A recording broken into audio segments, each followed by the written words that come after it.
He was a Mr. Average person with anything but average abilities. He's all about getting results. He's not status conscious. He just wants to get the job done for Canadians. Well, when I think of Gary, I have to think of the word friend. Gary is a friend to an awful lot of people. I'd use words like opportunist, very congenial, very reliable, and definitely lots of fun. And there's no question he had the gift of the gab. So, Gary Doer, all you need to know about him is that he has great hair. Just ask Vice President Biden. Joe once told him, "Man, if I had your hair, I'd be president by now." When I asked Gary, how you doing? He'd always say to me the same thing, living the dream. And that attitude rubs off on everybody. I think he gets up every day and believes that it's going to be a bright, beautiful day, and that it's giving him the opportunity to live his dream, to be involved with and support his family, and do the work of public service that has driven him throughout his adult life. His outgoingness and his willingness to sit down and talk to anybody and everybody is continuing to welcome new people into his world. You can't paint him with one color. He's a multicolored guy. He was a rock star ambassador. Among his many achievements, he launched a Canada-US border deal that gets goods and people across the border faster and reduces wait times in airports.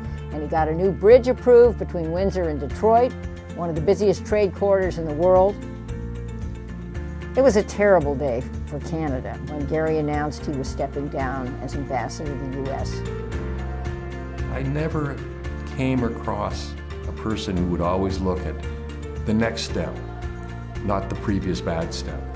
And that's rare in politics, it's rare in life, and I think that that was the attitude that made these accomplishments possible.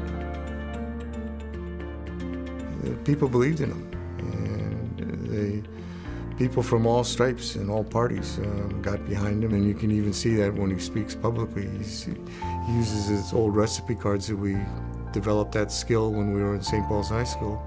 He still uses those for making speeches, and you can see as soon as he stands up, a little bit of a smirk, boyish good looks, a smile comes on his face, and he starts to entertain the audience. And as I used to say to him, he was probably better at not answering questions than anybody I knew. He served this province with distinction. He made a lot of Manitobans, if not most Manitobans, more proud to be Manitoba. I think Gary Doer deserves this award for a lot of reasons. He has always been interested in helping others.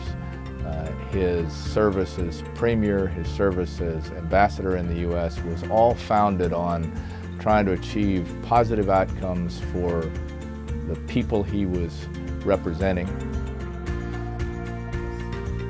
I think Gary deserves this award because he has achieved a lot for Canadians. He's always done it in a way that, to me, embodies public service ideals, because he's all about getting results. We're proud of you, and thank you so much for your commitment to the Wilson Centre and to the Canada Institute.